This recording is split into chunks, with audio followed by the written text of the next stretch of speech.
the dram of the Scotch. Okay, so the lowlands are known for a few things. One is that they're known for being rather simpler than other Scotches, and somewhat they're going to have some fruit, some sweetness, and a little bit of floral. Normally, when they're tasting Scotch, the floral is going to be a heather.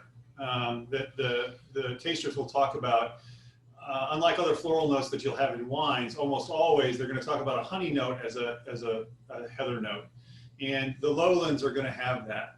The Airstone in particular that we're drinking tonight is a relatively new distillery. It's only been in existence about 5 years. It's an Ayrshire distillery, and for those of you who know anything about Scotland, probably what you know is Burns, and Ayr is Burns country. There in Kilmarnock and the surrounding areas is where Burns lived before he moved up to Edinburgh to make his fame and fortune. Burns, as one of the great cultural legacies of Scotland, is one of the people who helped make Scotch famous. Again, if you know anything about Scotland, January 25th is the day for Burns suppers. And at Burns suppers, they always read the toast to the Scots. And I'm going to indulge my PhD for one stanza. Because I can before we drink this. Let other poets praise a fracas about vines and wines and drunken Bacchus, and crabbit names and stories rack us in great Arlug. I sing the juice Scotch bear can make us in glass or jug. It's the Scotch bear, the Scotch barley, that we're going to talk about at some length tonight. But as you're thinking about this first Scotch, think about that one note that's going to be strongest in it. That's going to come from that lowland uniformity that we taste. The other thing, just to think about this, is you're pouring, and as you're just a kind of a few little, I'll call them guidelines. One thing, just if you want to get the most out of your dram, pour it and let it sit for a few minutes. One rule of thumb is for every a year in the bottle, and most of your bottles, at least when you start off, will be probably 10 to 12 years, maybe 15. But let it sit and aerate for as many minutes as it has had years in the bottle. Okay, so a 12-year-old, let's let it sit for 10 to 12 minutes before you start to taste it. That may be also the reason why we are dragging out the first tasting here, is because we want this to air a little bit.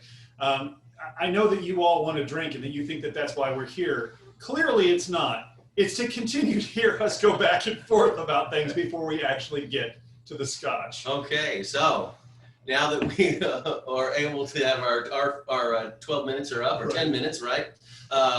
We will get started. So now the nose here, if you got the Airstone, go ahead, take a little smell of it, and it's going to be a pretty simple nose. It's going to be straightforward. It's not going to overwhelm you. It's not going to overpower you. You're not going to get a lot in the nose. Now, when we get to this one, for example, the Killoman, that will have a very, very strong, pungent nose. So just if you've got this one, wait a little bit later and you'll see the difference. This is pretty tame. Again, I'm getting hints of that honey. I've got a little bit of honey in here. And the thing to do if you're new at this is to take a glass, and I would probably look up on the web. I would look up some tasting notes from other people who've done this for a while, and see if you can. They'll give you, they've got really good olfactory senses. They're trained. They'll be able to give you some insights and with their expertise in terms of what you should be smelling and tasting. But I am getting some little honey, maybe a slight, I won't say rose, but something. There's a little bit of warm in there. What will happen is that the honey will be a sweet top end. So when you first smell it, you'll smell the sweet, and then there will be an undertone underneath that. And that's what Craig's characterizing as a rose. That it's going to give you that secondary flavor. Again, not very complex, but it's still there. So now let's go ahead and try this. We'll just see what we've got. Now, when you're first tasting your Scotch, roll it around the mouth a little bit. You're going to feel probably, if you haven't had much Scotch or if you are new to Scotch completely, you'll feel what's called a burn. And that's going to be in most Scotches. One thing that I will say you should do and a lot of people think you shouldn't, but I think Mark will agree with me. I think that you should do this. You should have water handy. Adding a drop or two of water to a Scotch will help unleash some of the taste, some of the well, whatever, I can't remember what it's called, glycerols that are in there, that are in the Scotch. Release those so that you'll be able to detect them a lot easier. Tasters will talk about that as opening up the Scotch, so that the little bit of water will open up the flavor a little bit. And if you get the burn on the first one, first of all, take a second sip. Yeah. Almost always the second sip is going to be more flavorful for you because that first sip is a shock. The second sip is where when you roll it around, your tongue has adjusted and you can begin to get it. If you've opened up the Scotch already, and you have a little bit of water in there, the flavors will become a little bit watered down, but more pronounced for you. Yes. A little easier on the tongue. Now, this is probably a 40%, I think, maybe 43, but I bet it's a 40. I think it's a 40. Yep, 40. Okay, 40%. According to Scottish law, a Scotch must be a minimum of 40% ABV. And so you'll have them 40 to usual, or 40, 43, 46 in terms of most of the Scotches that you'll encounter. This one actually has just a touch of smoke in the finish. And the finish, for me anyway, and again, you're going to see people are going to say, oh, I'm not getting that, I'm getting something else. And that's the joy, I think, and part of the fun of tasting with other people, is to see what it is that happens when this Scotch interacts with your individual system. You'll see this most pronouncedly when we get to the last Scotch, the Islay, because it's one that does not interact well with my system. Let's put it that way. My taste buds in the Kilchoman don't match so well, and so I'll talk about the difference between our experience with that as we go into the Islay. Right. Are you getting anything else? I'm getting a little bit of just I mean, like I said, a little bit. I didn't get it the second time. No, I did not get that smoke. For me, it really is the honey, it's the heather. For this one, for me, even when I roll it around my tongue, the sweet receptors on the beginning of the tongue and the smoke on the back, or bitter on the back. Mm-hmm. Mostly what I get is the sweet, and so that's where I stay with this one. One of the things when we talk about the Scotches, and we'll get into this more as we keep going, but what distinguishes one Scotch from another? The Scotches we're drinking tonight are all single malts, and that means that they are all a single distillery, and it is their purest spirits that we are drinking, not the strongest spirits, but the purest spirits. And the only thing that differentiates any Scotch from any other Scotch is how much they smoke their barley, because that's the Scotch Bear that Burns was talking about, that Scotch barley. And depending on how much they smoke it, there's the smoke that Craig will talk about. It's the water, and it's the size and shape of their distilling stills. And Craig will talk a little bit of that a bit more when we get to Glenmorangie, but it's just those three variables. And by adjusting those three variables, we get everything that we get here and in the couple hundred other single malts that there are out there. Right. And I'll try to make, I'm pretty knowledgeable about wine. I spent many years living in France, and that in and of itself doesn't mean I know anything about wine, but I did do a lot of tasting when I was there. Oh yes. And so I did learn a lot about wine. And I had actually a mentor there who whose family was a wine family. They had their own chateau. And so I got to learn a lot. But one of the things we'll talk about too are some of the I'll bring in some of the similarities and differences between these two royal beverages. And so we'll see. So one of the other things that when Mark was just talking was the other variable is the cask that you will put the Scotch in. All right. So I just realized that we've taken all the time, because that's the way that we roll. Jen said you'll talk for about 25 or 30 minutes, and I said, oh, you have not met us, clearly. This is going to keep going. The second Scotch that we want to move to is, let's go with the Glenmorangie. Yes, do the Highland? Glenmorangie. We've got a Highland. It's on the, it's right, really close to, and we'll talk about that in a minute, but it's on the eastern side of that long, narrow strip that goes up.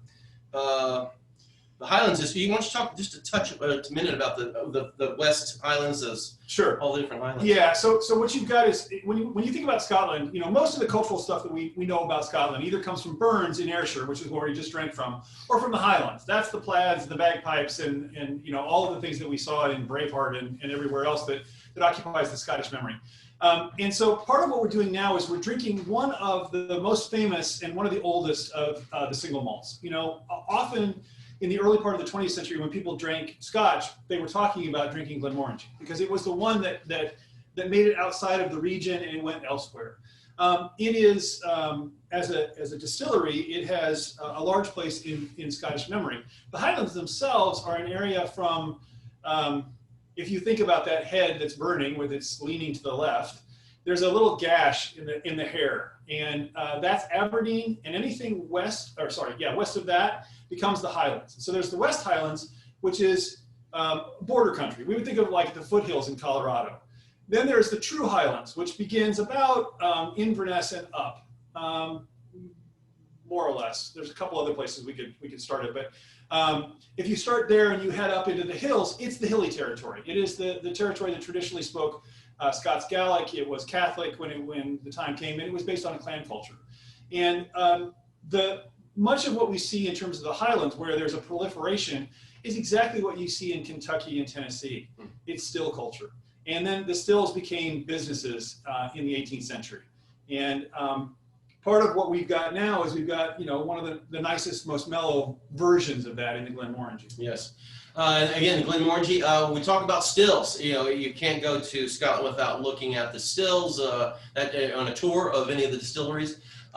And Glenmorangie is renowned for its having the largest, tallest, I should say, stills, wash stills in Scotland.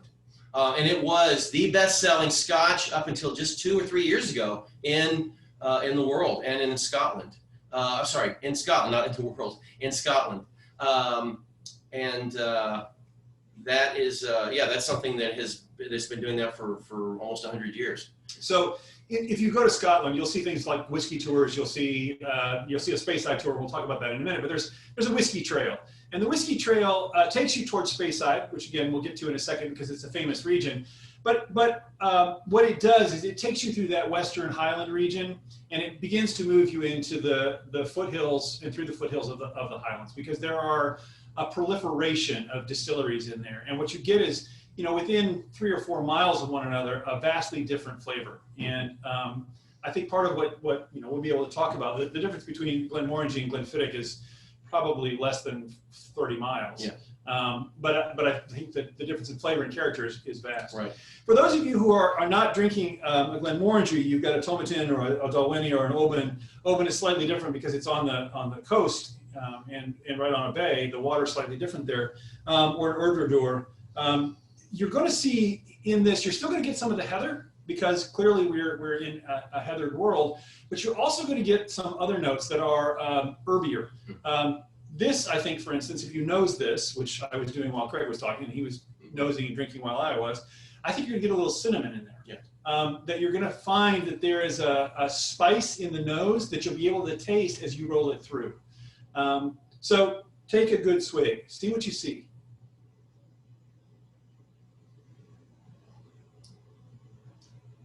Definitely, right on the tongue, you can get the sweet. Yep. Get the I'll call it the candy. And then I've got that cinnamon, like a cinnamon oil there. And very smooth. This is going to be a very smooth, but complex. This will be, I would say, smooth as I was talking about the Airstone being smooth, but much more complex. Whereas this is a one-trick pony.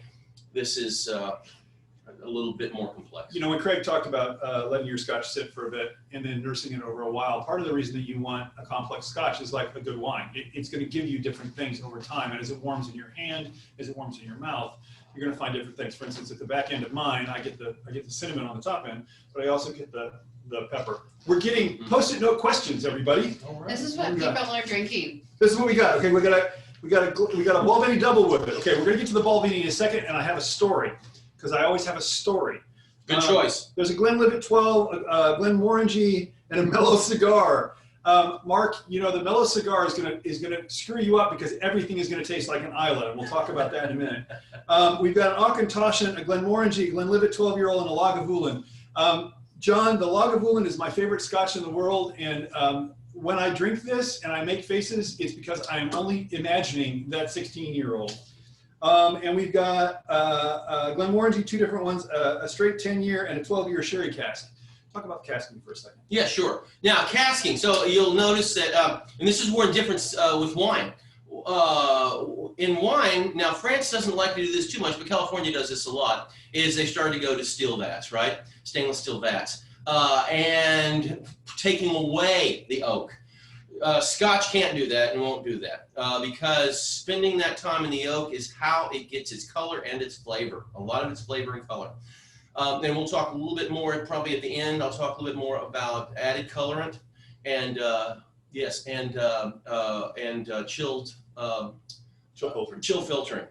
And so, but the casks are important. And so what's happened, what you're going to start to see, for example, so the casks that have mainly been used historically have been sherry casks and bourbon casks. And the different woods, European woods, American oaks, that kind of thing. What's happened recently is the casks have started to become, there's been a dearth, or there's been not as many casks available. And so you've started to see a change in some of the distilleries who are now going to use used wine casks. So you'll start to see Scotch that's being put into sherry cask, from Portugal. You'll start to see them being put in Cabernet Sauvignon casks, port wine casks. So, and that's 2 reasons. One is because they're trying some new things, because there's been also a move away from age statements, but there's also been this move to try to keep casks, but having to use what you can actually get in the market. Now the 12-year-old in the sherry cask, Mr. Bowden, I think is probably, is that the, which one would that be? That's the Glenmorangie? Yeah, it's the Quinto Raban, right? I think, isn't that the Quinto Raban? Isn't that the Ruby? Yes. I think. Is that the sherry, or is that the? I thought it was port. That's maybe port. Give us a quick. Remind us of which one it is. Which one the Solera, the Quinto Raban? I can't remember which one it is. What's going to happen with the sherry, however, is, as you might imagine, sherry, port are sweet wines. And so they're going to pick up that sweetness. So what you're going to get is you're going to get the natural heather, the natural honey of the Scotch, and then you're going to add in that sweet red wine. And what it does is it gives a top end to the malt. And that gives us a very different sweetness as it rolls through.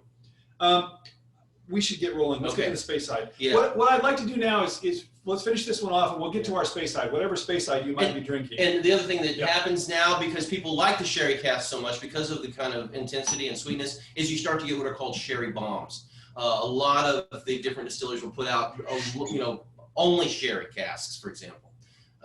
Okay. So space side. The space side is another Highland. I mean, in its essence, it is. It's just a Highland malt, but the Speyside is the River Spey, and it's actually, most of the Speysides are not only the River Spey. They also use the River Fiddick, and they also use the River Isla, which is confusing because the River Isla is I-S-L-A-Y, and it's the exact same thing as the Isla Scotches in spelling, but it's completely different in character, and it's a different location.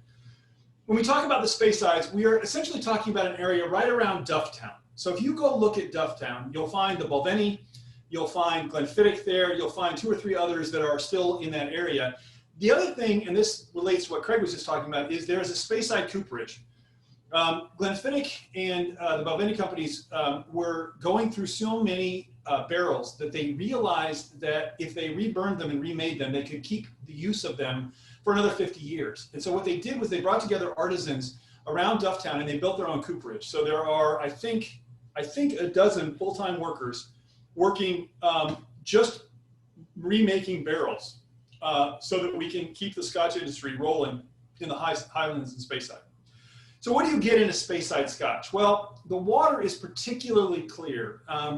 So I'll tell two stories quickly. When I was a junior in college, I did a junior year at Aberdeen, and we got taken out on a whiskey train, and I ended up just outside of Dufftown at a private estate called Drumure. And I worked in the castle there, and on the estate, which is 10,000 acres, is the headwaters, the mouth of the River Isla. And, you know, I was babysitting their small children at the time, the people who owned the castle, and we were out playing around this thing, and the laird of the castle said, you know, that's actually Scotch water. And I said, what are you talking about? And then I grew up and I realized that it was one of the 3 rivers that would run through Dufftown that people would pull off of for the Balvenie. Balvenie, for instance, draws not from the Spey, but from the Isla. The second story I will tell is that same summer, Balvenie is not just a Scotch, it's also a castle, a ruined castle in Dufftown. And the family took a picnic, and I went on the picnic, and like any good American kid, I was playing Frisbee with one of my friends and just whipped the Frisbee at one point, where it landed on top of Balvenie Castle, and as far as I know, is still there to this day. So anytime that I drink the Balvenie, and the Double Wood is in fact one of my favorite Scotches in the world, I raise a glass to a lost Frisbee from my youth. There you are. Very good. Okay. So, Great. Okay, so Glenlivet. I tell you what. Now, again, don't be put off. This is just I'm just relating what I'm picking up. I picked up butter popcorn in the nose. Now, I'm sure there's a better way. Sorry about that. A better way to describe that, but I am trying to just kind of figure out what it is. And I'll go for some kind of, something unctuous, buttery, for sure. Yeah. One of the things that you'll find in a lot of Scotches is when you sniff them, you'll find an oil. So Craig earlier talked about a cinnamon oil. I talked about a cinnamon. You'll taste it. You have a smell that's oily, and part of what you're trying to do is then identify how that oil, how it tastes, and that's the butter that he's picking up. I actually would sweeten that a little bit. I might go for buttered popcorn with caramel on it if I was going to go, because there's a little sweetness to this one as well. Yeah. What you're going to find in the space size, right, which is the Balvenie, the Macallans, the Craigellachties, the Alberlours, there are a million different space size because, again, the water is pure. All of them are. Half the distilleries in Scotland are in Speyside, which if you look at its size, it is by far, except for Islay, it is the smallest region, by far. And part of that is because, as Mark was saying, the Highlands really have some high lands called, mountains or hills, and it was harder to get during the heyday of Scotch production, harder to get coal up there. It had to be shipped by train, and so Speyside is very flat, and so you were able to get a lot of coal up there, and it really took off as a region, whereas the Highlands did not. That's one of the things that kept the Highlands. There's only 25 distilleries in all of the Highlands, which is probably, I'm guessing, just off the top of my head, 8 to 10 times larger in size than Speyside. Yeah, exactly. The other thing that's true about this is as the tourist industry expanded after Queen Victoria established the home of the Queen in Scotland. Oh, Balmoral. Balmoral. Once she established Balmoral and Scottish tourism took off, one of the things that happened was that people wanted to go to the Highlands, but they didn't really want to go into the Highlands. So they would stay in the border areas of the Highlands, like Dufftown, and people realized that they could make money off of selling good Scotch whiskey to them. Okay, in terms of taste, part of what you're going to get on this one is you're going to have less sweet, so that the notes are going to be damper on the sweet and higher on the pepper. Mm-hmm. You're gonna have a more pungent taste, and part of the reason that Speysides have become famous is because of that. They don't cloy in the way that, an American bourbon is a sweet drink. It's a corn mash, and it's sweet. The Lowlands have a reputation as a sweet barley mash, and the people who really love Scotch don't want sweet. They want something stronger in terms of the flavor, and the pepper is one of the notes that they're going to get. And I think if you're doing the Glenlivet, it's very smooth, it's very drinkable, but you're going to be able to taste a little bit of the pepper. Right. Yes. I would also say for me, there's a little more, I'll call it darker fruit than I would have put in any of the other two we've had so far. I would say those are a little bit lighter fruit, apricotish, that type of thing. One of the other things that you might look at is just color. The darker the color, the deeper the caramel in it. And that's not indicative of sweetness the way that we would normally think of color. It's indicative usually of the complexity of the flavors. Yeah. Now, having said that, the Airstone is relatively dark, and my guess is, because it's a 10-year-old, that they're actually adding a little color to it. I mean, I don't know that, but the Glenlivet and the Airstone are relatively close in terms of their color. If you look at the Kilchoman next to it, it's very light. Yeah. And I don't know whether you can see that given the camera angles here, but the caramel of the Glenlivet is a sign of its complexity. Right. And you're going to, yeah, Mark's right. And here's a movement in the last 5-10 years has been for distilleries to eschew the chill filtering and the caramel additive, the coloring, and go natural. And maybe at the end, if anybody wants to, we can talk a little bit about why in the past they did that. It's only for aesthetics and consumer interest, or not interest so much as, yeah. Oh, very nice. You're right. The peppers there. I'm some oak. This is the first one that I've actually started to get some wood. Yeah. And again, that's the barrel, right? You know, the aging is going to pick up the flavor from the barrels, and you're going to have some of that. Yeah. And what you would, if you want to compare this to some way of thinking about wine, what you would get in wine would be, of course, you would get a Chardonnay that's oak as opposed to a Chardonnay that's not, or you could have a Cabernet Sauvignon, which is going to have some astringency to it, and that would be part of that would be the oak. So the last group of scotches that we would introduce are the Islas. Now, off Oban. So when you're thinking about the coast of Scotland on the west coast, you've got Oban, and Oban is a portway to a series of islands, including Colonsay and Islay and a couple others that now escape me. Arran is one of them. Islay has long had about a half dozen distilleries on it, and it's famous because what it does is it smokes its barley to an extreme degree. It uses ancient peat from the island to smoke its own barley. Now, there's only one distillery currently on Islay, I think, that is still smoking its own, and That's this one. Yeah, Kilchoman. Yeah. The rest of them, there's a large company in Glasgow which actually smokes most of the barley for all of Scotland to their specifications for each distillery. But there you go. When you drink an Islay, though, Mark, you're smoking a mellow cigar.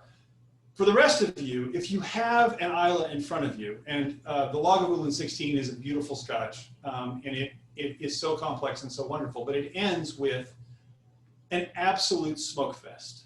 A good Islay, the last breath you take after you sip it is like having a cigar without the cigar. Now, the Kilchoman that we have in front of us is not like that. Again, it's a relatively new distillery, which is interesting because Islay actually closed several distilleries about 10, 15 years ago. So the fact that Kilchoman is opening up is showing you that the market is picking up again. But it's also a young Islay. So Lagavulin is sort of the gold standard. If you're thinking about other ones, you're thinking about Bunnahabhain, you're thinking about Laphroaig, you're thinking about Bruichladdich, Cailleach. All of these, which again, you can check the spelling on because so many of them are Gaelic words, all of them are going to have a deep smoke. They're inconsistent sometimes in the flavors. Laphroaig is a little bit, Craig described it as a mermaid's tail, which means it's a little harsh. Lagavulin is very smooth and very complex and very beautiful. In the 16-year-old, I specifically said don't get the 8-year-old because the 8-year-old is really too young. It's a very harsh, not flavorful Scotch.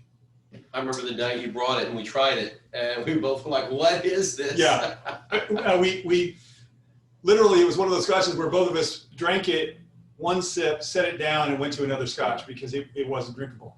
Now, Craig was the one who came up with the Kilchoman, so I'm going to let him talk about that a little bit. But this is one where our palates are really different, and so I'm actually going to open this one up from the beginning because I can't drink it as I would drink any other Islay, which is neat. Now, do you like Laphroaig? I actually don't mind Laphroaig. Okay. Yeah. What I was going to say to start off, so the two, I was thinking, if you look at the kind of epitomes of Islay Scotch, a lot of people will come to mind will be, I'll say, two camps. One would be, I'll call the Lagavulin camp, which is the kind of very nuanced, smooth smoke. The Laphroaig, I put Ardbeg in there also. Yeah. Laphroaig and Ardbeg are more known for the the really phenolic, the almost rubber type. Very of oily, notes. very oily. And in Laphroaig, if you get it, it's just fun. Just even if you don't buy it, just go look at the box when you look at it in the store, and it says we've been dividing what do you call population experiences for the last 100 years, right? It's like a mermaid who is it tastes like a mermaid. You're licking a mermaid or kissing a mermaid who's been chewing on a log fire, a fire log. It's just got all this stuff in it. And 14-year-old Caribbean. Oh, okay, good, very good. It's going to be really, so if you got this, or if you got something else that's an Isla, you're going to, first thing you're going to do is notice that peat in some form, the harsher phenolic form or the smoother smoke form. And this one for me is more in the Laphroaig Ardbeg camp. Right. And the thing is that I can take this one, I cannot drink this one straight. I can drink almost any Scotch straight, neat. I cannot drink this one. I have to open it up. When I open it up, then what I can do is I can get that nose. And the nose is, first of all, it's the high smoke. You're gonna get that right away. And it's going to linger. Now, for me, part of the reason that Lagavulin is beautiful is because it starts sweet, and then as it rolls down your tongue and down your throat, there are 4 separate flavors. So if you're drinking a Lagavulin 16 right now, part of the joy that you're experiencing is that initial sweet note, that middle peppery part as it rolls through, and then as you swallow, that smoke that lingers up through the nasal passages. The Kilchoman does that for me only when I've opened it up. And the reason it does that is because I don't like anise. Black licorice is something that I don't like. And Craig and I were drinking this the other night because, we had to prepare for this. Do you think we were doing this cold? Heck no. We've been drinking for months. But as we drank this one, part of what I realized was that it has a strong anise note.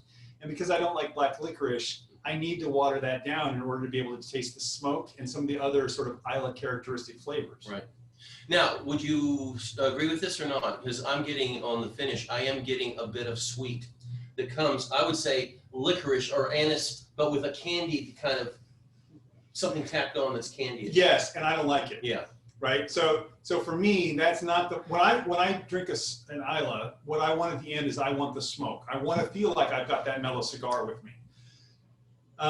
This doesn't leave me with that. It leaves me with black licorice. And, I feel like I have to scrub my tongue, which probably is not the way that I wanted to end this evening. But there you are. So we've gotten a couple more scotches that have come in. There's a Glenfiddich Signature Single Malt. Oh, okay, good. And that's, I'm not very fond of Glenfiddich. I never have been. They have a wonderful tour. If you get to Dufftown, take their tour because it's magnificent. Their grounds are beautiful. And it backs onto, I'm not sure it backs onto Balvenie. It is Balvenie. It backs onto. So the castle is right there, and it's beautiful. For the Caribbean cask, the 14-year Caribbean cask, this is a Glenlivet. No, a Glenmorangie. No, it's a Glenlivet. It's a Glenlivet. Yeah, it's Glenlivet. And I bought a bottle of it because I was curious about, it's a rum finish. So they took the Scotch and they finished it in rum barrels. That can be a really nice salty finish to something. Andy, I don't know what you thought of it, but I found it a little bit jarring in the flavors. The rum and the Scotch was just, it was too much for me. I did better with it than Craig did. Craig couldn't drink it at all. I've still got the bottle, let's put it that way, but it's a little differentiation flavored. The Dalmore 12. I have tried the Dalmore 12 a long time ago and far away. I haven't had a bottle in a while. As I recall, the Dalmore was again, it's strong on the heather. I just finished a bottle. So who's this for? John Taylor. So I just finished a bottle. I actually had a couple of friends over to finish the bottle, and my son. And so I was trying 3 or 4 different scotches with them, and they, at the end of the night, they all agreed the Dalmore 12 was by far their favorite, the smoothest, You're right. The heather, the honey. It's Dalmore 12. You can't go wrong with the Dalmore 12. I mean, it's just a great. It's one of those. I'd put the Dalmore up there with some of the other scotches that you've got to at least try or have on your shelf. And I think one of the things that happens in a tasting like this, you'll hear us talk about all these things that we've tried and we've tasted. It's personal taste, but it's also, there are things that are really good when you're first entering. And I think something like the Dalmore is a great flavor because it's smooth, it's a beautiful flavor, and it makes you want to try more things. Yeah. For me, the Glenmorangie was the same way. I tasted Glenmorangie, and what I thought was, well, that's really interesting and really tasty. Now I wonder what about the next thing. And when I first started drinking, there was no sort of range for the Glenmorangies. It was Glenmorangie or the next malt. Right. If you're drinking an 18-year-old Oban, you've got a beautifully mellow malt. And anytime you get above about a 16-year-old, your differentiation depends upon your distillery. An 18-year-old Oban is actually a beautiful thing. I've had both the 18 and the 15-year-old Glenfiddich, and I actually like the 15-year-old Glenfiddich a little bit better than the 18-year-old Glenfiddich. Okay. I thought its flavor was better. And you're also drinking the Macallan oak cask, sherry oak cask. I think that the sherry's add a beautiful sweetness, and also there's a beautiful color that comes with that because you combine the caramel of the Scotch with the ruby of the port of the sherry, and it's just a lovely drink to have. Yeah. Yes, that's true. I would say, Mark was just talking about. I would say for me, one of the for him it was the Glenmorangie, but believe it or not, confession time.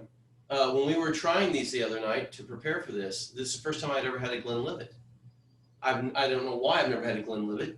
And I fell in love with it. I told him that night, I said, "This is great. I'm going to get me a couple of bottles of this." I need a new bottle. Let's just confess about how much he liked the Glenlivet. I will be replacing that one now because I realize I'm. But it was smooth. It was not like some of the others that I would. Why don't you talk about the tasting notebooks? Yes. We'll open up the questions. All right. Here we go. A couple of things to help you in your journey. So I don't know how well you can see these, but you'll get the idea. This one's called the Whiskey Tasting Notebook. The Whiskey Tasting Notebook, if you open it up and look at it, it's a way for you to kind of categorize, to document. It's got for every dram that you try, you can put notes in there. It's just a way, a history of what you've been drinking. This one's a little bit slightly different. This is 33 drams. Now this one is nice because you can get both these on Amazon. This one's nice because it has a flavor wheel, and the flavor wheel gives you, not only does it give you some of the descriptors, but it allows you to map them out in a certain way. And if you really are good at this, and you start to really hone your taste buds, every mapping of this will, when you get finished doing it, will look like a map of Scotland.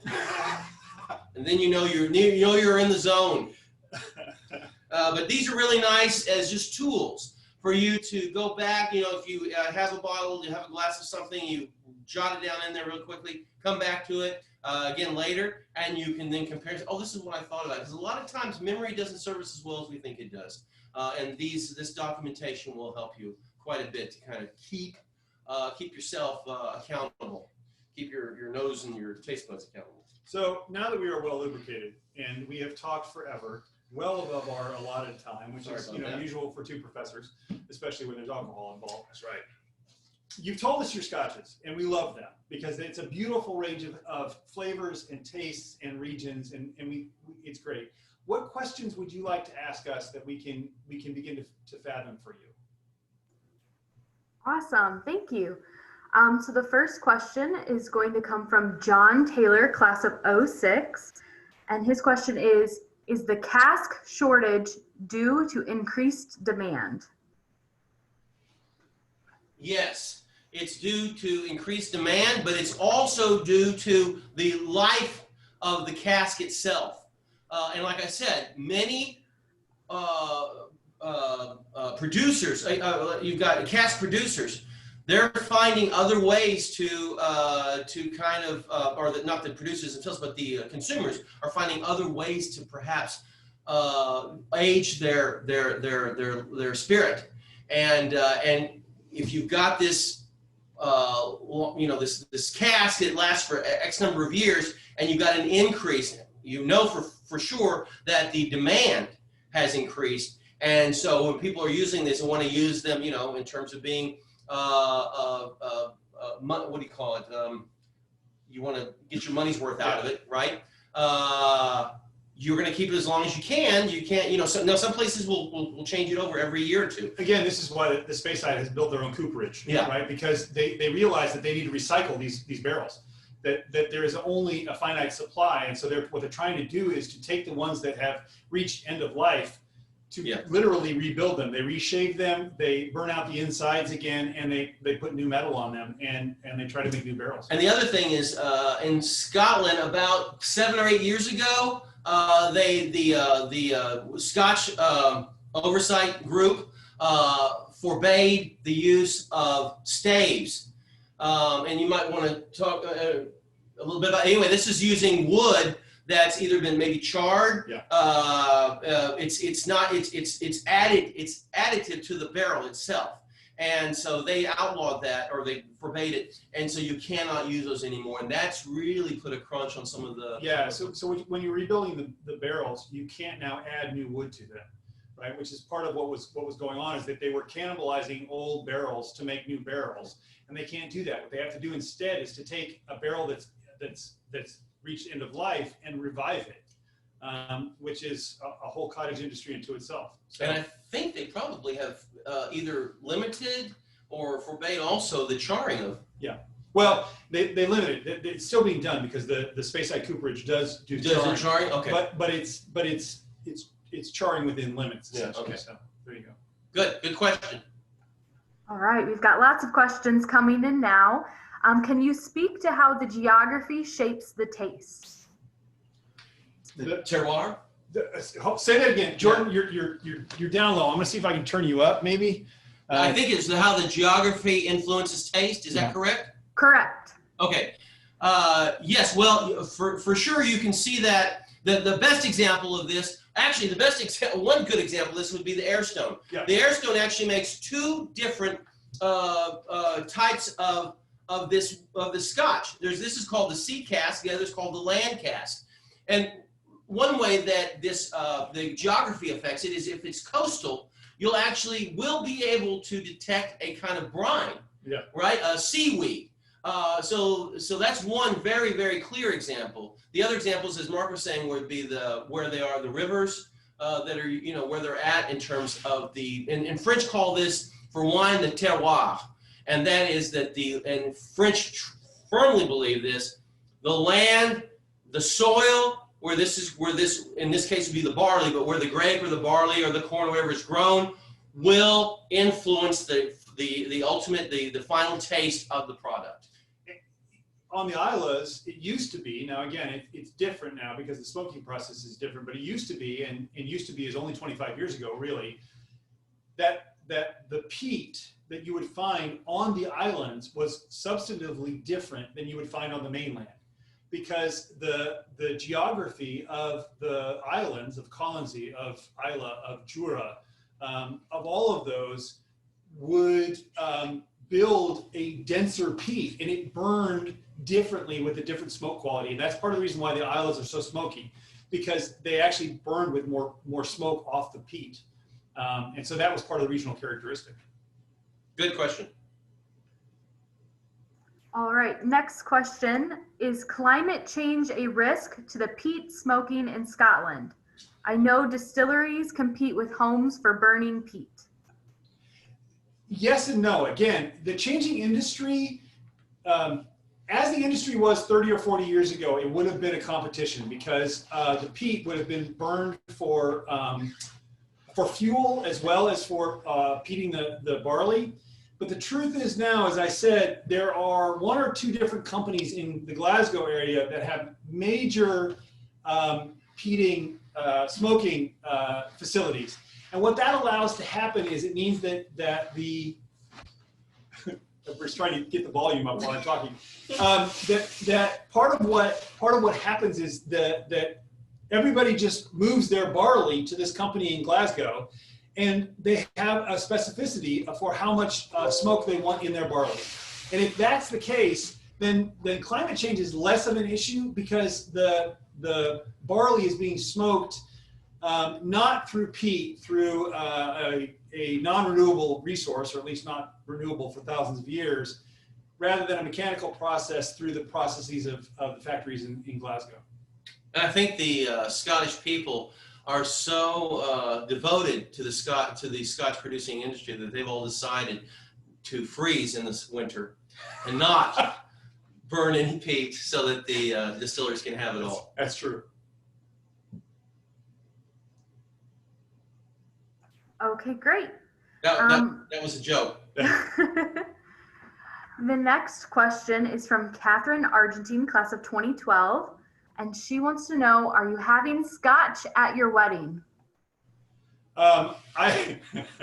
So for those of you who don't understand that question, Catherine Argentine, class of 2012, is actually my fiance. And the answer to am I having Scotch at my wedding is yes. I will be drinking Scotch from 6 o'clock in the morning until the end of the day. Perfect. The next question comes from Frank Johnson, class of 76. Would you recommend a Scotch tasting tour? I'm sure there are some out there. There are lots of them out there, Frank, and I would absolutely recommend them. So there's a company. 2 years ago, I took students on a trip to Scotland for a literary Scotland class that I was doing. It was the first time that I'd ever traveled with students. And I used a company out of Edinburgh called Rabbie's Tours. Rabbie's as in the Scottish version of Robbie. And Rabbie's runs all sorts of day trips, two-day trips, three-day trips. And they've got at least 2 of them that I know of that are whiskey tours. And what they do is they run you out of Glasgow or Edinburgh, and they run you up Speyside, they run you into the Highlands, they may run you out to Oban and out to the islands. You know, they're bus tours. The reason to go: yes, you will drink Scotch. Yes, you will see different distilleries, and you will understand the combination of still and water and peating and all the rest of it, barrels. But the reason to go is because that area of the world is perhaps one of the most beautiful that there is that exists. And when you're in a motor coach of 16 people and you are on small roads going through the back areas of the Highlands, it is absolutely world changing as you move from distillery to distillery to distillery. So part of, I think, what you want to do is, you know, I didn't start this way, but certainly a whiskey tour helped solidify my love of Scotch and my love of the island and Scotland, and it helped get me into that area. So yes, take a tour. Would you consider doing an alumni tour of Scotland? I have no idea what you're talking about. And if the alumni would ever approach me and tell me that I had to do that I was forced to take alumni on a tour of the island that I love, talking about the area where I had my PhD, I couldn't imagine a worse fate for me. It would be terrible. Just awful, man. Ask me first, and then if I can't do it, I'll pass it on to him. Perfect. This question is from Richard Chabowski, class of 1970. Is American Scotch inferior to Scottish Scotch, or is there an American brand you may suggest? Well, similarly to other regions in the world when we talk about alcohol, for example, champagne can only be produced legally in the Champagne region of France called Rheims. Scotch whiskey can only be produced in Scotland. So, and I will be honest with you, I only drink Scotch. I do not drink bourbon. I do not drink American whiskey. So I will throw that one to Mark. And I don't know. So what I will say is this: that there are some boutique distillers who do Scotch up in the Hudson Valley. There's a couple who do it there. There's one in Texas that I know of. There are a couple that are sort of scattered across the United States.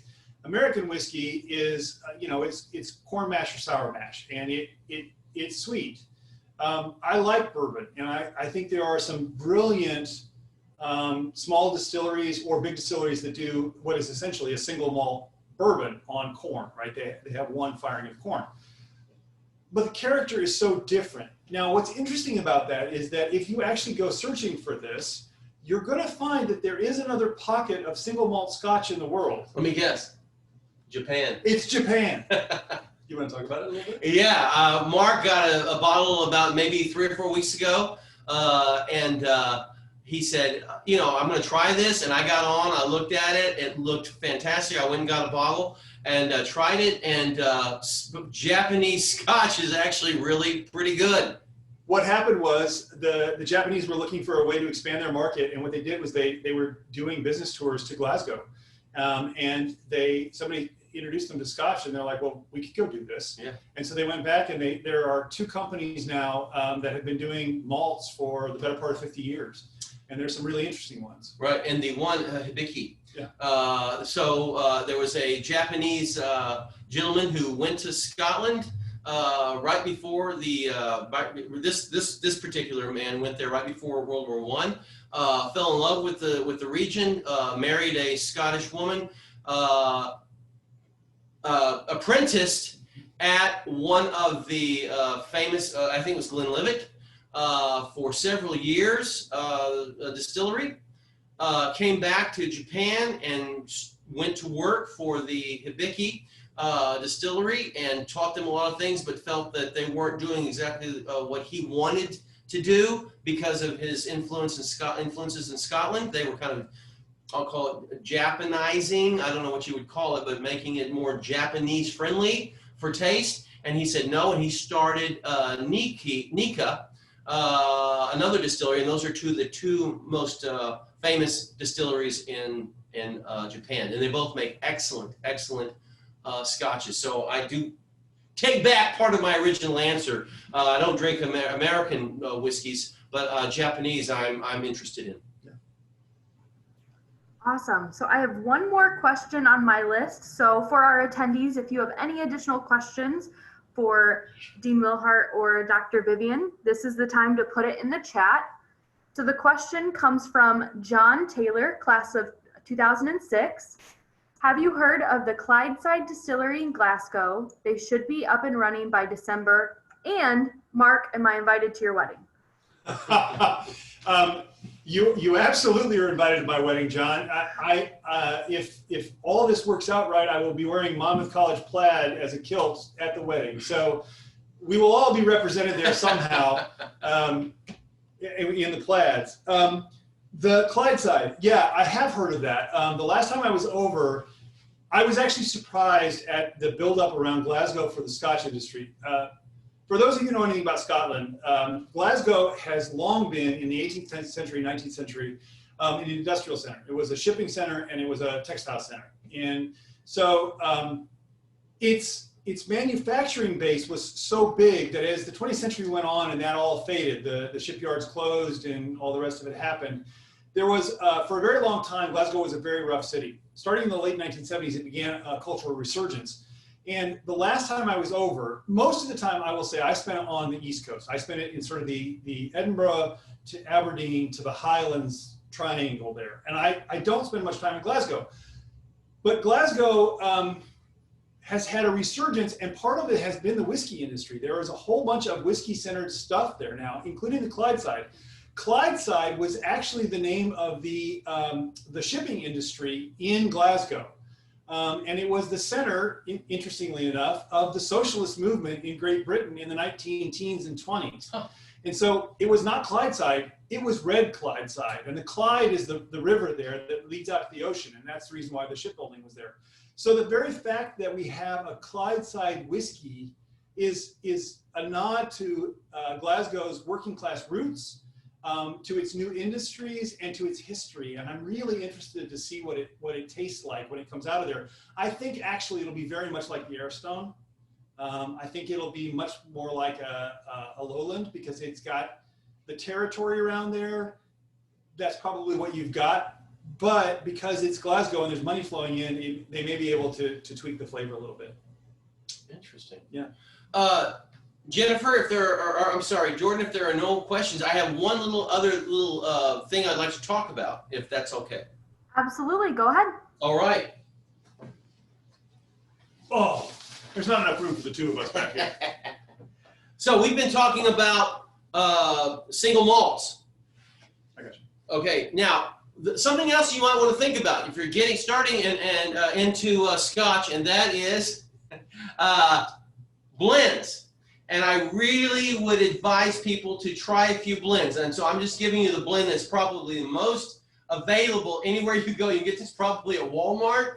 You can get this anywhere. But Buchanan's 12, for me, is one of the best introductions to blended Scotch that I have ever had. This is just on my hit list. The other one that I think, if you're going to do blends, the other one that you must try, if you can get it, or one of the reasons we didn't do it here is because we didn't know if you get it. It's a very interesting backstory, but it's called Compass Box. Compass Box is a blend, and that's all they do are blends. And these people are artisans who are making these scotches. They're out of Glasgow too, aren't they? They're right out of Glasgow. Yep. Yeah. He used to work. The gentleman went over went over to work and lead the who is it that makes all Johnny Walker. Johnny Walker. Some of the Johnny Walker stuff out of Speyside, and got somewhat disgruntled in terms of what was happening, and decided to start his own Scotch distillery, and it's just doing some interesting. Well, he's not doing actually distilling, but buying and creating blends, and those are some excellent, and those are affordable. You can get this for $25. You can get the Compass Boxes anywhere from $35 to $55 or $60. So I would encourage you to try some blends. A lot of people will look down upon blends. I think that they're a very, very good way to get introduced to the Scotch market. Craig introduced me to the Compass Box, and I'm a snob, for various reasons. Dad, who many of you know, took a sabbatical in 1978, and I went with him when I was 12, and he started to learn about single malts, and he gave the first one to me when I was 12, which may explain a lot about me, frankly. But I'm a snob about malts. And when Craig said, "You got to try this blend," I thought, "No way!" And he gave me one of the Compass Box blends, and it's delicious. They're actually really lovely scotches, and so I highly encourage them as well. Anyway, thank you very much for sticking with us tonight, for being here while we blathered on and we drank a little bit and talked you through all of this. There are lots of parts of the job that we do because it's the job. There are parts of it, though, that we get occasionally to do because we love something so dearly that we get to share it with people that have an interest and a care. And this has been great for us, and I hope it's been good for you. I've got an idea for a cooperative class so we can start teaching. I'll talk to you about it later. Yeah, it's going to cost me. You know it's going to cost me. The dean is worried. Thank you very much. Thank you very much. Awesome. Thank you guys so much. And thank you to all of our participants for taking time out of your day to join us for Sippin' with the Scots, Scotch Edition. And I hope everyone enjoyed our session this evening. We hope you'll join us for more of our upcoming virtual events, and you can check out our website for a schedule and to register. As a reminder, as you leave the webinar, you'll be invited to a short survey, and we hope you'll take just a moment to give us your feedback, but even more importantly, give us your suggestions for future topics and presenters as we prepare more virtual engagement events. This webinar was recorded, and it will be available on the Monmouth College website in a few days. It'll be under the Homecoming tab on the alumni page. And we just want to give a great thanks to Dean Willhardt and Dr. Vivian for being so generous with their time. Do you gentlemen have any additional closing remarks? I think they've turned off their screen, so great. Well, thank you everyone. We hope to see you all at more of our Homecoming at Home events, and roll Scots.